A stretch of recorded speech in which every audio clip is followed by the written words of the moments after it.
जय हिंद दोस्तों। एक बार फिर से स्वागत है दोस्तों स्मार्ट एजुकेशन स्टडी में। दोस्तों आज मैं लाया हूँ मैथ के कुछ वीवीआई क्वेश्चन जो एनटीपीसी ग्रुप डी और ऑल स्टेट एग्ज़ाम में बेहद महत्वपूर्ण काम आएंगे। तो चलिए दोस्तों जल्दी से देखते हैं और हमारे साथ बने रहिएगा। चलिए शुरू करते हैं। क्वेश्चन नंबर फर्स्ट है, किसी राशि पर 2 वर्ष का साधारण ब्याज 400 तथा 2 वर्ष का चक्रवृद्धि ब्याज 440 है, तो ब्याज की दर तथा मूलधन ज्ञात करें। तो दोस्तों यहाँ पर दिया हुआ है कि 2 वर्ष का जो एसआई है साधारण ब्याज वो 400 है और 2 वर्ष का सीआई है, सीआई मीन चक्रवृद्धि ब्याज 440 रुपया है। यहाँ पर इसको हम लिख देते हैं साधारण ब्याज मीन्स एसआई, चक्रवृद्धि ब्याज सीआई। ठीक है दोस्तों, ये क्वेश्चन में दिया हुआ है। तो दोस्तों हम लोग करेंगे क्या कि सर्वप्रथम जब भी ऐसा क्वेश्चन मिले हम लोग 1 वर्ष का साधारण ब्याज निकाल लेंगे सर्वप्रथम हम लोग, क्योंकि 1 वर्ष का साधारण ब्याज पर ही हम दर और मूलधन निकालते हैं। तो दोस्तों 1 वर्ष का साधारण ब्याज निकालेंगे तो 2 वर्ष का साधारण ब्याज दिया हुआ है 400 रुपया, तो 1 वर्ष का साधारण ब्याज क्या हो जाएगा दोस्तों, 1 वर्ष का 200 रुपया हो जाएगा। तो दोस्तों ये हम 1 वर्ष का साधारण ब्याज निकाल लिए। अब हम निकालेंगे दर। तो दर बराबर दोस्तों होता है, हम आप लोग को बता दें कि दर बराबर होता है अंतर बटा में। दोस्तों जब ऐसा क्वेश्चन आए तब 2 वर्ष का साधारण ब्याज और 2 वर्ष का चक्रवृद्धि ब्याज पूछे तब इस फार्मूला को आप लोग लगाना, अन्यथा 2 वर्ष का सीआई या 2 वर्ष एसआई, केवल एसआई हो या केवल सीआई हो तो ये फार्मूला नहीं चलेगा। तो दोस्तों दर बराबर अंतर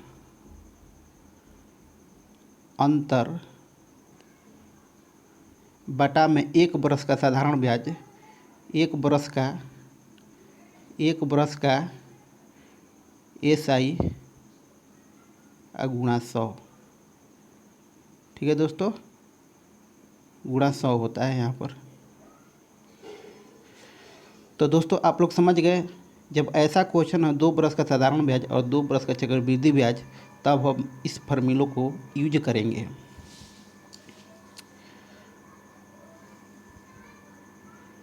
तो दोस्तों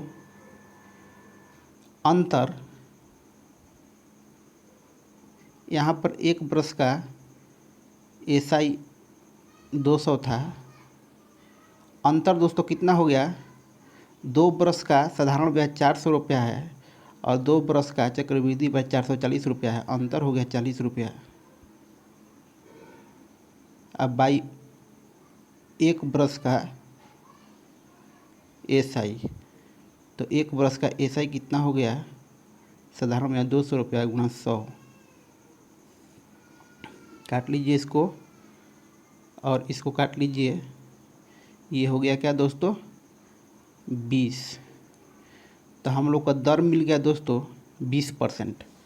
ठीक है दोस्तों, अब हम लोग को ये दर ज्ञात कर लिए, दर बराबर, अब हम लोग मूलधन ज्ञात करेंगे। ठीक है दोस्तों, मूलधन, तो मूलधन होता है दोस्तों ब्याज गुणा 100 समय गुणा दर। ठीक है दोस्तों, मूलधन बराबर क्या होता है, ब्याज गुणा 100 समय गुणा दर। तो यहाँ पर ब्याज क्या है दोस्तों, तो हम लोग फिर 1 वर्ष का एसआई लेंगे, 1 वर्ष का साधारण ब्याज लेंगे। तो 1 वर्ष का साधारण ब्याज क्या होगा दोस्तों 200 रुपया, तो ये ब्याज हो गया, तो ब्याज गुणा 100 और समय गुणा दर, तो समय एक वर्ष ले लेंगे। ठीक है दोस्तों, 1 वर्ष का जब हम साधारण ब्याज लिए हैं तो 1 बरस समय भी लेंगे। ठीक है दोस्तों, क्योंकि 1 बरस का ही साधारण ब्याज लिए हैं। और दोस्तों ब्याज गुणा 100 समय गुणा दर, तो दर दोस्तों यहाँ पर पहले ही ज्ञात कर लिए हैं 20, तो यहाँ पर 20 लिख दीजिए। फिर इसको कट कर दीजिए, 20 पाँचे 100, तो दोस्तों कितना आ गया 200, और 5 से मल्टीप्लाई कीजिएगा, ये 200 और ये 5, तो आ जाएगा 1000। ठीक है दोस्तों, समझ गए।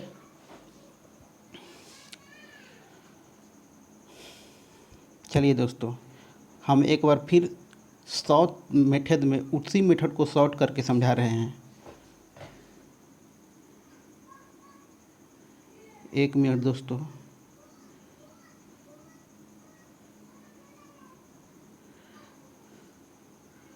उसी मेथड को शॉर्ट में समझा रहे हैं दोस्तों।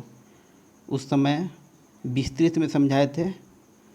हम लोग को क्या करना है, 1 बरस का, सर्वप्रथम 1 बरस का क्या निकाल लेना है, 1 बरस का साधारण ब्याज। तो 1 बरस का साधारण ब्याज हो गया 200, 2 बरस का 400, तो 1 बरस का 200, बस मात्र इतना ही कर लेना है। तो दोस्तों दर ज्ञात करने के लिए अंतर, तो 440 माइनस 400 कितना हो गया 40, बाटा में 1 बरस का साधारण ब्याज, 2 बरस का साधारण ब्याज 400 रुपया है, तो 1 बरस का साधारण ब्याज हम लोग निकाले हैं 200 रुपया, गुणा 100। तो दोस्तों इसको जब कट कीजिएगा तो ये आ जाएगा कितना 0,002, कितना आ जाएगा दोस्तों 20% आ जाएगा। ठीक है दोस्तों। अब मूलधन निकालने के लिए ब्याज गुणा 100, तो ब्याज दोस्तों 1 बरस का साधारण ब्याज फिर लेंगे, 1 बरस का साधारण ब्याज फिर लेंगे, तो 200 रुपया हम ले लेंगे, और 100, और समय 1 बरस का ही साधारण ब्याज लिए हैं तो 1 बरस ही समय लेंगे, और दर 20% हम लोग पहले निकाल चुके हैं, तो 20 यहाँ पर ले लेंगे, 20 पाँचे 100, अब फिर यहाँ पर आ गया मल्टीप्लाई कीजिएगा तो 1000 रुपया, 1000 रुपया आंसर आ गया। ठीक है दोस्तों। चलिए नेक्स्ट।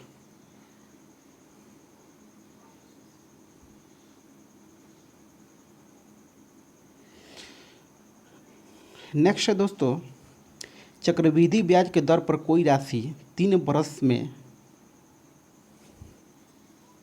यहाँ पर थोड़ा 3 बरस में 2400 रुपया, यहाँ पर दोस्तों 3 बरस में 2400 रुपया और 4 बरस में 25-20 रुपया हो जाता है, तो ब्याज की दर याद करें। तो दोस्तों यहाँ पर ध्यान दीजिएगा, यहाँ पर केवल चक्रवृद्धि ब्याज की बात कर रहा है। क्वेश्चन केवल चक्रवृद्धि ब्याज की बात कर रहा है, इसमें साधारण ब्याज नहीं है, और दर ज्ञात करना है। तो दोस्तों यहाँ पर हम लिख देते हैं, यहाँ पर छुप रहा है इसलिए हम लिख देते हैं, यहाँ पर दिया हुआ है 3 बरस का चक्रवृद्धि ब्याज दिया हुआ है 2400, और 4 बरस का चक्रवृद्धि ब्याज दिया हुआ है 2500। ठीक है दोस्तों। तो दोस्तों इसकी हेल्प से हम लोग सॉल्व करेंगे, तो क्या करेंगे दोस्तों, तो दोनों को माइनस कर लेंगे। ठीक है, 2520, यहाँ पर 2520 है दोस्तों, तो 2520 में से 2400 माइनस करेंगे तो कितना बचेगा दोस्तों 120।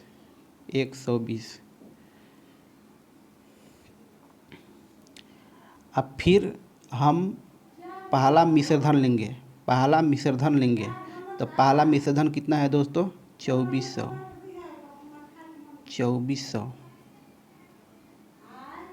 तो और गुणा 100। तो दोस्तों हम लोग क्या करेंगे, चक्रवृद्धि ब्याज पर 3 बरस का मिश्रधन दिया हुआ है 2400 रुपया, 4 बरस का मिश्रधन दिया हुआ है 2520 रुपया, तो दोनों को हम लोग पहला मिश्रधन माइनस दूसरा मिश्रधन दोनों को माइनस कर लेंगे तो 120 मिला, फिर पहला मिश्रधन यहाँ पर बटे में आ जाएगा और गुणा 100, मात्र इतना ही करना है दोस्तों। फिर इसको कट कर लीजिए, 0 कट हो गया, और यहाँ 24 पाँचे 120, कितना हो गया दोस्तों 5% आंसर हो गया। दर बराबर क्या होगा दोस्तों? 5%। चलिए नेक्स्ट।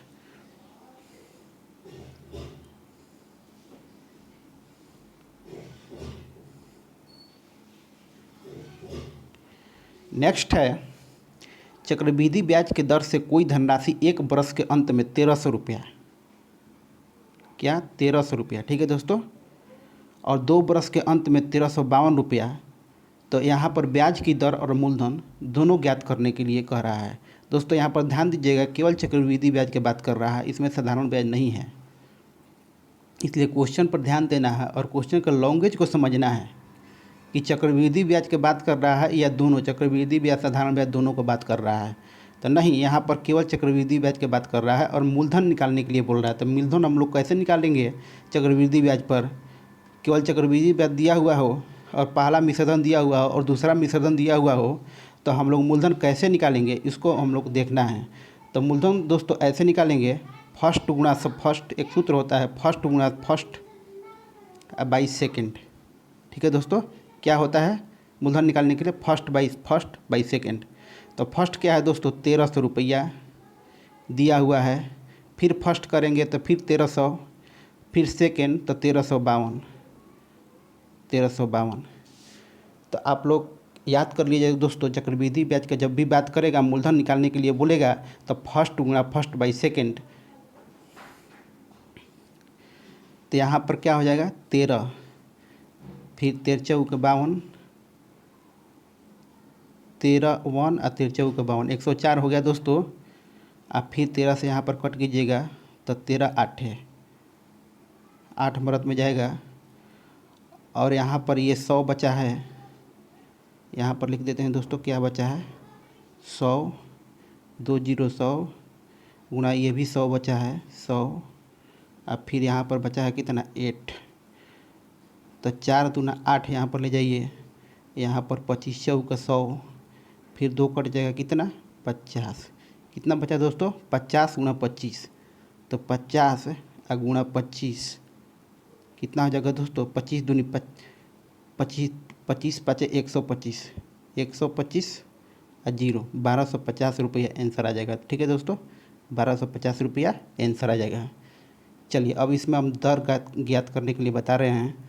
ये तो मूलधन ज्ञात किया, अब दर ज्ञात करेंगे। तो दोस्तों क्या करेंगे हम दर ज्ञात करने के लिए? दर ज्ञात करने के लिए क्या करेंगे दोस्तों, इसको समझिए। जब ऐसा क्वेश्चन दिया हुआ हो तो हम लोग कैसे दर निकालेंगे इसको समझिए दोस्तों। तो दोस्तों हम लोग दर ऐसे निकालेंगे, मूलधन निकालने के लिए दोस्तों हम बता चुके हैं कि फर्स्ट गुणा फर्स्ट बाई सेकेंड। ठीक है दोस्तों, अब हम लोग दर ज्ञात करेंगे। तो दोस्तों इसको थोड़ा सा आप लोग सॉल्व कीजिए। हम क्योंकि पहले सॉल्व करा चुके हैं कि दर कैसे ज्ञात किया जाता है जब चक्रवृद्धि ब्याज के बात कर रहा हो, तो इससे पहले वाला क्वेश्चन वही था कि दर कैसे ज्ञात करेंगे। तो दोस्तों दोनों मिश्रधन को क्या करेंगे? अंतर ले लेंगे। ठीक है दोस्तों, दोनों मिश्रधन का अंतर है। तो पहला वर्ष का मिश्रधन 1300 रुपया है, दूसरे वर्ष का मिश्रधन 1352 रुपया है। तो दोनों का अंतर कर लेंगे तो 52 मिलेगा। फिर फर्स्ट बरस का बताए थे कि पहला बरस का या शुरू वाला मिश्रधन, तो फर्स्ट मिश्रधन है 1300 रुपया। ठीक है दोस्तों, दोनों का अंतर बटा में फर्स्ट मिश्रधन शुरू वाला मिश्रधन गुणा 100 कर लेंगे। बस मात्र इतना ही करना है। फिर कट कर लीजिए, 13 के 52 कितना आ जाएगा दोस्तों? 4 आ जाएगा। ठीक है, तो इसको आप लोग समझिएगा। ठीक है दोस्तों, चलिए नेक्स्ट।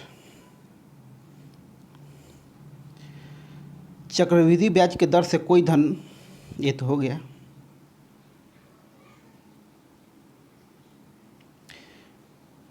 दो नंबर के बीच का अनुपात 11:18 है। यदि दोनों नंबरों में 4 जोड़ा जाता है तो उसके बीच का अनुपात 13:20 बन जाता है। तो नंबर ज्ञात करें। ठीक है दोस्तों, थोड़ा सा इसको हम ऊपर कर लें क्योंकि बनाने में हम लोग को सुविधा होगी। चलिए छोड़ देते हैं, ये नहीं हो रहा है। तो दोस्तों क्वेश्चन को थोड़ा सा पढ़िए आप लोग और समझिए, क्योंकि समझना बहुत ज़रूरी है क्वेश्चन का, तभी सॉल्व करने में थोड़ा सा अच्छा लगता है जब क्वेश्चन समझ में आ जाए। ठीक है दोस्तों। तो दोस्तों यहाँ पर दिया हुआ है कि दो नंबरों के बीच का अनुपात कितना है, 11:18 है। जब इसमें 4 जोड़ दिया जाता है तो ये कितना बन जाता है दोस्तों, 13:20 बन जाता है। कब बन जाता है, जब हम लोग इसमें 4 जोड़ देते हैं। दोस्तों दोनों का अंतर ज्ञात कीजिए, तो 13 और 20 के बीच में देखिए तो इसमें बीच का 13 7 20, 7 का अंतर है। और यहाँ पर अंतर देखिए तो यहाँ पर भी अंतर 7 का है। ठीक है दोस्तों। तो दोस्तों यहाँ पर भी अंतर 7 का है, यहाँ पर भी अंतर 7 का है।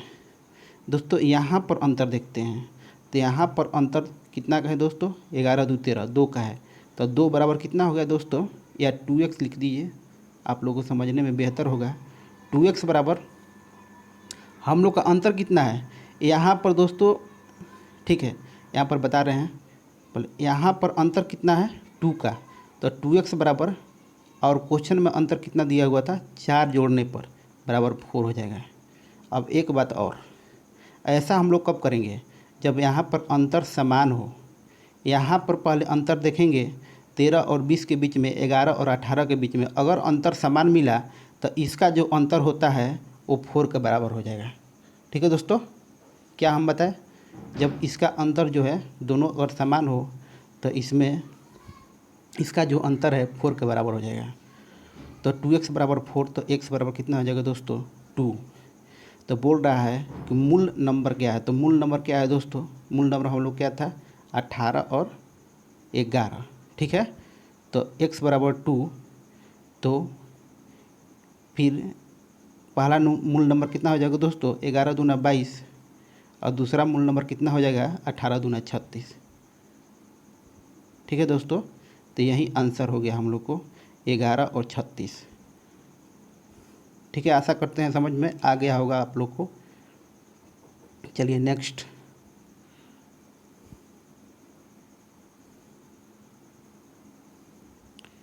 नेक्स्ट है, 18 पुरुष किसी काम को 9 दिन में पूरा करते हैं और दिनों तक काम करने के बाद 6 पुरुष,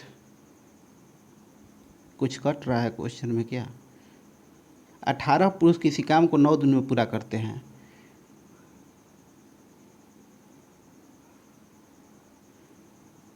यहाँ पर मान लीजिए दोस्तों 5, मान लीजिए 5 दिनों के तक काम करने के बाद 6 और पुरुष उसमें जुड़ जाते हैं, तो बचे हुए काम को पूरा करने में कितने दिन लगेंगे। ठीक है दोस्तों। तो 18 पुरुष, तो 18 पुरुष किसी काम को 9 दिन में पूरा करते हैं। किसी काम को कितने दिन में पूरा करते हैं, 9 दिन में पूरा करते हैं दोस्तों। वहीं MDH मसाला लग रहा है यहाँ पर। ठीक है। तो 5 दिनों तक, यहाँ पर हम 5 माने 5 दिनों तक काम करने के बाद, तो दोस्तों 5 दिन काम हो चुका है। बोल रहा है क्वेश्चन, 9 दिनों में 18 पुरुष पूरा करते हैं, लेकिन 5 दिन काम हो चुका है, कर चुके हैं, इसलिए 5 दिन माइनस कर लेंगे। ठीक है। अब क्या बोल रहा है, 6 पुरुष और आ जाते हैं। पहले कितना पुरुष थे, 18 थे, 6 पुरुष और जुड़ जाएंगे तो 18 चौ कितना हो जाएगा, 24। तो काम कितने दिन में पूरा होंगे, तो काम x दिन में पूरा होंगे। ठीक है दोस्तों। फिर से मैं इक्वेशन को समझा देता हूँ। 18 पुरुष दिया हुआ है, बोल रहा है कि 9 दिनों में काम हो रहा है, लेकिन 5 दिन तक, 5 दिन तक यहाँ पर 5 दिया हुआ, 5 दिन तक काम करने के बाद 5 काम हो चुका है, तो 9 में से 5 माइनस कर देंगे, और फिर बराबर बचे हुए काम को, और 6 पुरुष और आ जाते हैं, तो 6 पुरुष और आ जाएंगे। पहले से पुरुष कितना था, 18 थे, 6 पुरुष और जुड़ जाएंगे, कितना हो जाएगा, 24। तो कितने दिन में करेंगे, 1 दिन में करेंगे। अब बस इक्वेशन लिख लिए, क्वेश्चन सॉल्व हो गया। तो यहाँ पर क्या बचेगा, 4, यहाँ पर क्या हो गया, 24। ठीक है दोस्तों, गुणा x। अब इसको कट कर लीजिए, 4 6 24, 6 3 18, कितना हो गया दोस्तों, x बराबर कितना आ गया, एक्स बराबर कितना आ गया, एक्स बराबर 3 आ गया। ठीक है, 3 आंसर हो जाएगा। ठीक है दोस्तों, चलिए नेक्स्ट।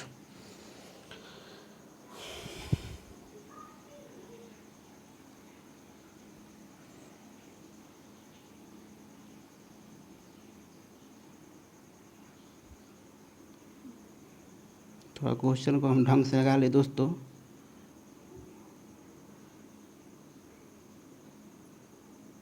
चलिए, ये इधर उधर नहीं हो रहा है। हाँ,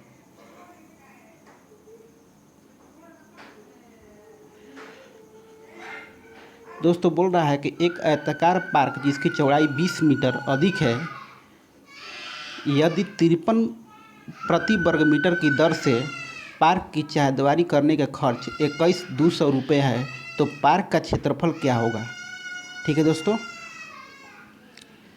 तो हम लोग का चारदीवारी मीन्स क्या होता है दोस्तों, उसका परिमिति, पार्क का परिमिति। तो पार्क का परिमिति क्या है, क्या होता है, तो पार्क का परिमिति होता है 2 × L + B। और बोल रहा है कि 53 प्रति वर्ग मीटर की दर से, 53 प्रति वर्ग मीटर की दर से कितना खर्च आता है दोस्तों, 21,200। ठीक है दोस्तों, 21,200। तो यहाँ पर इसको मल्टीप्लाई करेंगे तो 106 हो जाएगा और L + B हो जाएगा, बराबर क्या हो जाएगा 21200। तो यहाँ पर 106 दूना क्या होता है दोस्तों 212। तो L + B बराबर दोस्तों मिल गया 200। L + B बराबर क्या मिल गया दोस्तों, यहाँ पर 200 बड़ा था तो 2 × 100, 2 × 100 बराबर 200। L + B बराबर 200। दोस्तों एक नया पेज हम ले लेते हैं क्योंकि साफ तरीक़ा से आप लोग को दिखाई दे। तो हम लोग को L + B यहाँ पर सॉल्व ही करा देते हैं थोड़ा सा। तो दोस्तों 100 होगा। हम लोग अगर मानते हैं लंबाई बराबर 100 और चौड़ाई बराबर 100। ठीक है दोस्तों, अगर मानते हैं लंबाई बराबर 100 और चौड़ाई बराबर 100, क्योंकि L + B बराबर क्या मिला है 200। तो हम मान लेते हैं लंबाई बराबर 100 और चौड़ाई बराबर 100। कोई दिक्कत, 100 100 200 होता है, लेकिन ऐसे कैसे मान लेंगे दोस्तों। यहाँ पर दिया हुआ कि आयताकार पार्क की चौड़ाई, यहाँ पर थोड़ा सा मिस्टेक है क्वेश्चन में। क्वेश्चन में दिया हुआ है कि आयताकार पार्क की चौड़ाई का लंबाई चौड़ाई से 20 मीटर अधिक है। ठीक है दोस्तों, क्या बोल रहा है क्वेश्चन, आयताकार पार्क की लंबाई चौड़ाई से 20 मीटर अधिक है। तो हम लोग को लंबाई चौड़ाई को ऐसे बनाना है कि चौड़ाई से लंबाई 20 मीटर अधिक हो। तो दोस्तों 100 में 10 क्या कर लेंगे, माइनस कर लेंगे, और 100 में 10 क्या कर लेंगे, प्लस कर लेंगे। तो 100 में 10 प्लस करेंगे तो कितना हो जाएगा दोस्तों 110 हो जाएगा। और जब माइनस करेंगे तो 90 हो जाएगा। तो दोस्तों देखिए, तो 90 और 110 दोनों मिलाकर कितना होता है 200। 90 और 110 दोनों मिलाकर 200 होता है। और लंबाई मान लीजिए कि 110 है और चौड़ाई 90 है, तो दोनों 90 से 110 जो 20 अधिक है। तो ये बन रहा है हम लोग को एक लंबाई मिल गया 110 और चौड़ाई मिल गया कितना 90। तो 90 जब लंबाई मिल गया, 90 जब लंबाई मिल गया 110 और 90 चौड़ाई मिल गया, तो दोनों को हम लोग मल्टीप्लाई करके क्षेत्रफल निकाल सकते हैं। तो मल्टीप्लाई करेंगे कितना हो जाएगा दोस्तों 110 और 90 में, तो कितना हो जाएगा 990। ठीक है, हम फिर से इसको बता देते हैं।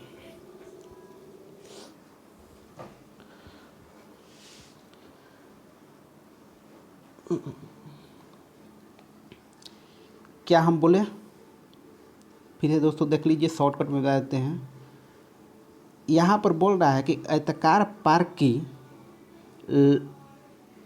लंबाई चौड़ाई से 20 मीटर अधिक है।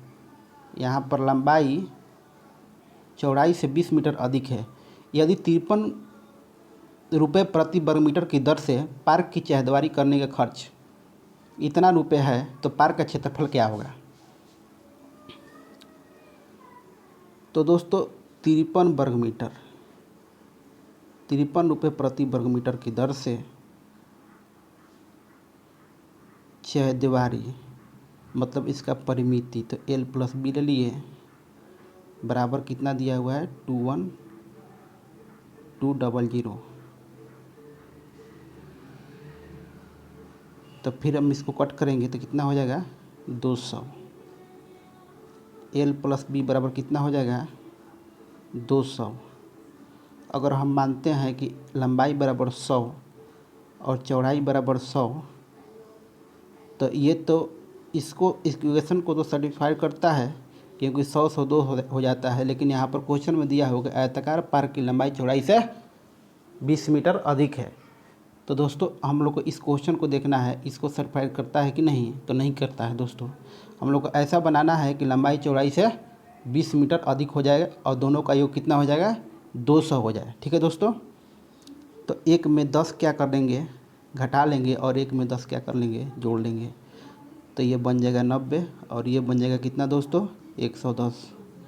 अब क्षेत्रफल निकालने के लिए बोल रहा है, तो क्षेत्रफल लंबाई गुणा चौड़ाई, लंबाई मिल गया 110, चौड़ाई मिल गया 90, बराबर आंसर कितना होगा दोस्तों 990। बस इतना ही करना था। चलिए नेक्स्ट।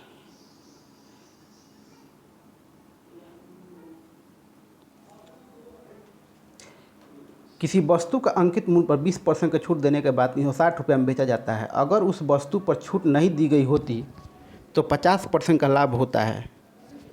वस्तु का क्रय मूल्य ज्ञात करें।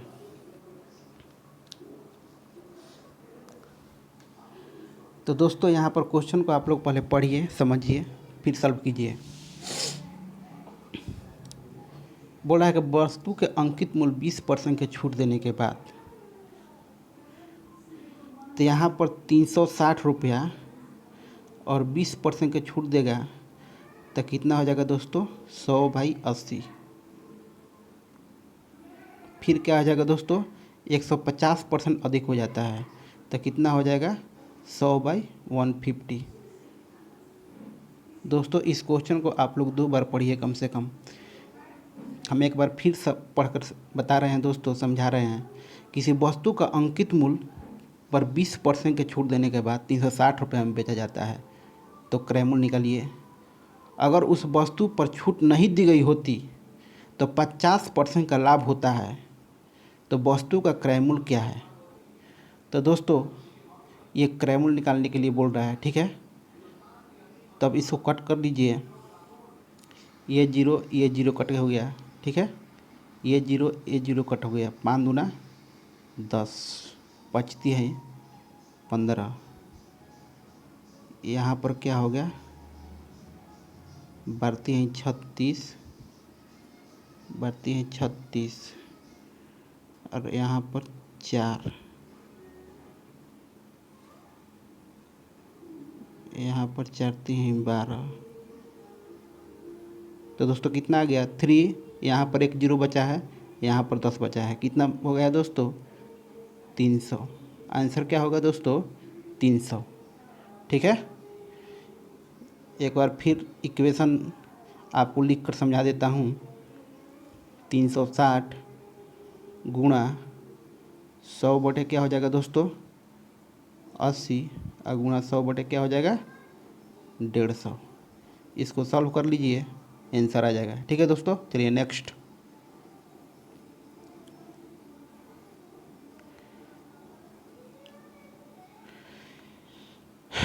एक कार्य का 75% 18 दिनों में पूरा किया जाता है और कार्य का 25% 12 दिनों में पूरा किया जाता है। यदि दोनों मिलकर करते हैं तो काम का 25% कितने दिनों में पूरा करेगा। क्या क्वेश्चन बोल रहा है कि काम का एक कार्य का क्या 75% जो है 18 दिनों में करता है और बी कार्य का 25% जो है 12 दिनों में पूरा करता है। ये क्वेश्चन बोल रहा है, ठीक है। तो जब एक कार्य का बी कार्य का 25% 12 दिनों में करता है, अगर हम एक कार्य का 25% ही कराएं तो हम लोग आसानी से काम का 25% निकाल सकते हैं। तो हम लोग ऐसा करें कि एक कार्य का 25% कितना होगा इसको हम लोग देखते हैं। तो दोस्तों एक कार्य का 75% 18 दिनों में करता है, तो एक कार्य का 25% कितने दिनों में करेगा? तो 18/3, 18/3, 3×6 = 18, 6 दिन में करेगा। अगर समझ में ना आया हो तो हम इसको और तो क्या करेंगे, अगर ये समझ में नहीं आया हो तो फिर से हम बताते हैं। एक कार्य का 25% 18 दिनों में करता है, तो इसको 25% में तो 18 भाई एक कार्य को करेगा 75 गुणा 18 कर लीजिए, 18/75, और कितने दिनों में? 25% कार्य को निकालना है। 1% कार्य को 18/75, तो 25% कार्य को 25×3=75 और 3×6 = 18, 6 आ गया। ऐसे भी दोनों तरीक़ों से आप निकाल सकते हैं। एक कार्य का 25% 6 ही आ रहा है, ठीक है। तो देखिए एक कार्य का 25% हम लोग को 6 आ रहा है। कब? जब एक कार्य का 75% 18, तो एक कार्य का 25% 6, और बी के कार्य का 25% क्या दिया हुआ है? 12। तो क्या करेंगे, तो बोल रहा है कि 25% कार्य कितने दिन में पूरा होंगे? दोनों मिलकर, यदि दोनों मिलकर कार्य करते हैं तो 25% कार्य कितने दिन में करेंगे? तो दोस्तों बी भी 25% कर रहा है, ए भी 25% कर रहा है, और ए 6 दिनों में कर रहा है और बी 12 दिनों में कर रहा है। तो हम लोग को अब कोई परेशानी नहीं होगी। अब क्या कर लेंगे, इस सूत्र पकड़ लेंगे, ए गुणा बी और ए प्लस बी, इस सूत्र में बैठा लेंगे। तो ए कितना है? 6 गुणा 12, और 6 + 12 कितना होगा दोस्तों? 18, और 6×3 = 18 और 3×4 = 12। एक बार फिर से चेक करा लेते हैं। ए गुणा बी 6 गुणा 12 और 12×6 = 18, ठीक है दोस्तों। 6×3 = 18, 3×4 = 12। आंसर कितना हो गया? 4 हो गया। चलिए नेक्स्ट।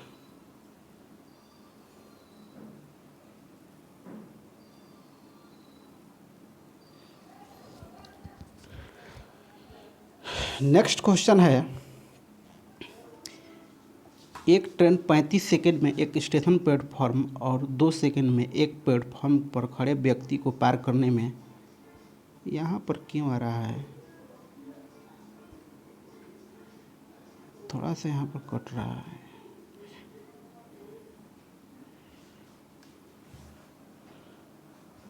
एक ट्रेन 35 सेकंड में एक स्टेशन प्लेटफॉर्म और 20 सेकंड में एक प्लेटफॉर्म पर खड़े व्यक्ति या आदमी को पार कर देती है। यदि ट्रेन की गति 72 किलोमीटर प्रति घंटे है तो प्लेटफॉर्म की लंबाई क्या होगी? तो दोस्तों हम लोग क्या करेंगे, देखिए इसका शॉर्ट मेथड है दोस्तों और लॉन्ग मेथड भी है। हम आपको शॉर्ट मेथड बताने जा रहे हैं। कौन सी मेथड? Short method. पहले तो दोस्तों ये सेकंड में है और यहाँ पर न जाने क्या है।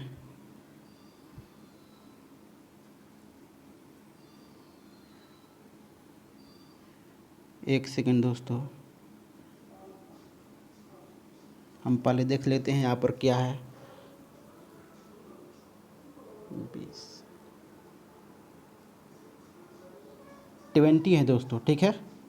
यहाँ पर क्या छुप रहा है? एक सेकंड,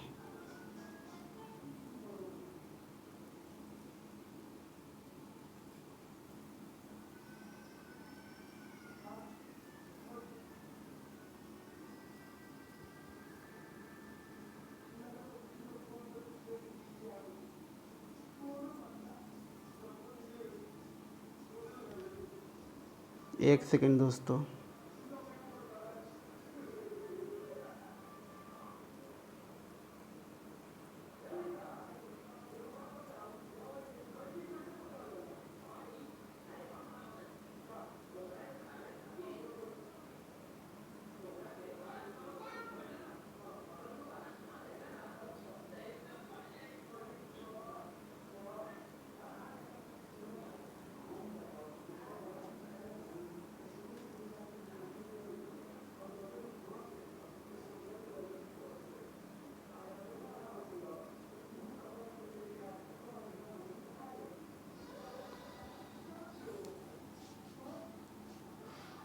दोस्तों बने रहिएगा मेरे साथ।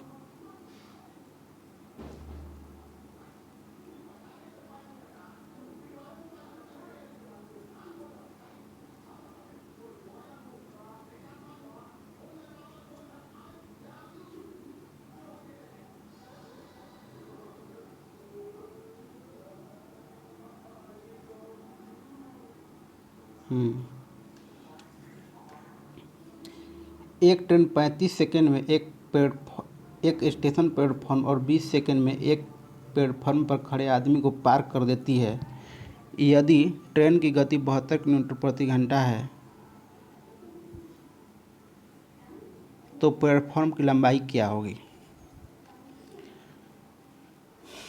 तो यहाँ पर प्लेटफॉर्म की लंबाई, तो यहाँ पर सेकंड में समय दिया हुआ है, यहाँ पर सेकंड में दिया हुआ है। हम लोग पहले किलोमीटर प्रति घंटे को सेकंड में बदलेंगे तो यहाँ पर 72 को डायरेक्ट भी आप निकाल सकते हैं। 18 चौके 72, 18 चौके 72 और 5 चौके 20, यहाँ पर कितना हो गया 20 मीटर। लेकिन आप अगर देखना चाहते हैं ऐसे निकाल कर तो 72 गुणा 5/18 कर लीजिए। 18 चौके 72, 5 चौके 20, ठीक है दोस्तों, 20 मीटर। तो हम क्या करेंगे, सॉल्व कैसे करेंगे इसको। तो दोस्तों शॉर्ट मेथड इसका ये है कि लंबाई निकालने के लिए बोल रहा है, लंबाई निकालने के लिए बोल रहा है। तो दूरी बराबर क्या होता है, चाल गुणा समय होता है। ठीक है दोस्तों, चाल गुणा समय। दूरी बराबर क्या होता है, चाल गुणा समय। हम लोग को चाल चाहिए और समय चाहिए। तो चाल हम लोग को 72 किलोमीटर प्रति घंटा है, जिसको हम लोग अभी निकाले 20 मीटर। ठीक है दोस्तों, और समय क्या है, तो समय दोस्तों ऐसा क्वेश्चन जब भी दिया हुआ हो और दो समय दिया हुआ हो तो दोनों को माइनस कर लीजिए। 35 में से 20 माइनस कर लीजिए, कितना हो जाएगा दोस्तों, तो 15, और फिर दोनों को मल्टीप्लाई कर दीजिए तो 15 दूना 30, 300 मीटर, यही आंसर हो गया। ठीक है दोस्तों, चलिए नेक्स्ट।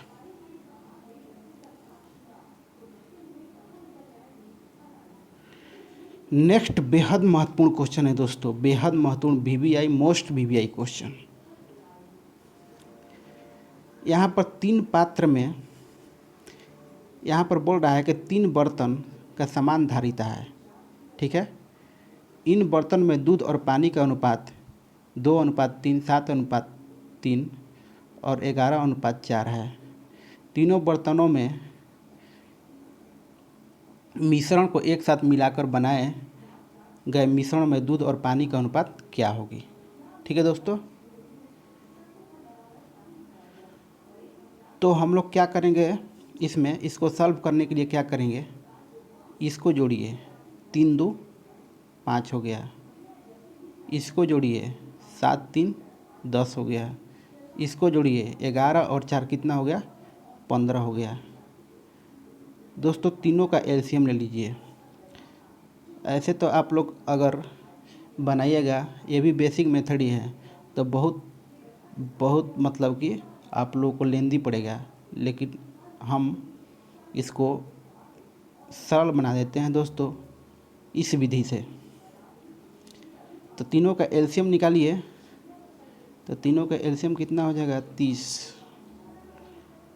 तो 5 6 30, 10 3 30 और 15 दूना 30, 5 6 30 और 10 3 30 और 15 दूना 30। ठीक है, फिर यहाँ पर 6 को 2 से मल्टीप्लाई कर दीजिए। यहाँ पर हम लिख देते हैं लेकिन हमारे पास स्पेस नहीं है, और 6 को 3 से मल्टीप्लाई कीजिए। ठीक है दोस्तों, फिर 3 को 7 से मल्टीप्लाई कीजिए और 3 को 3 से मल्टीप्लाई कीजिए। फिर 2 को 11 से मल्टीप्लाई कीजिए और फिर 2 को 4 से मल्टीप्लाई कीजिए। आप लोग समझ गए होंगे हम क्या बता रहे हैं। तो मल्टीप्लाई कीजिए, तो 6 दूना 12, अच्छा 3 18, फिर 3 से कीजिएगा तो 21 आ जाएगा यहाँ पर। अब फिर 3 से 3 में कीजिएगा तो 9 आ जाएगा। फिर 2 में 2 और 11 से कीजिएगा तो 22 आ जाएगा। पर 2 और 4 से कीजिएगा तो 8 आ जाएगा। दोस्तों बस इसी को जोड़ देना है, इसका दूध और पानी का अनुपात आ जाएगा। तो 8 दूना 16, 8 और 9 17, और 17 और 18, 17 दूनी 34, एक 35।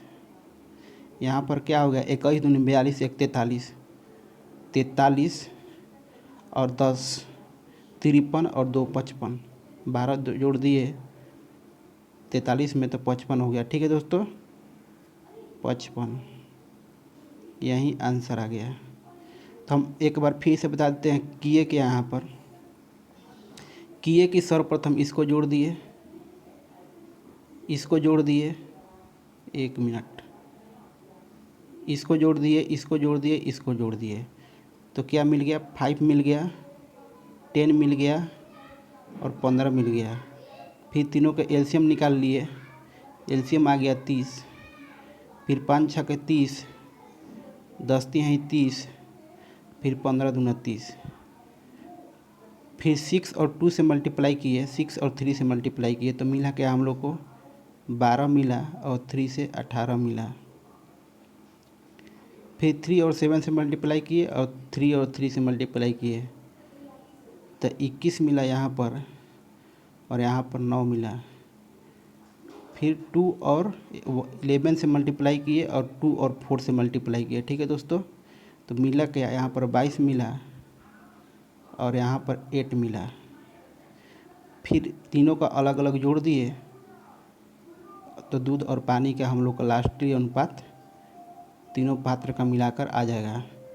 तो 9 दूनी 18, 17 दूनी 34, एक 35 हो गया दोस्तों। और यहाँ पर 21 दूनी 42 और एक 43, और 43 12 कितना हो जाएगा दोस्तों, 55 आ गया। तो यही लास्टली आंसर आ गया इसका। चलिए दोस्तों, जय हिंद दोस्तों।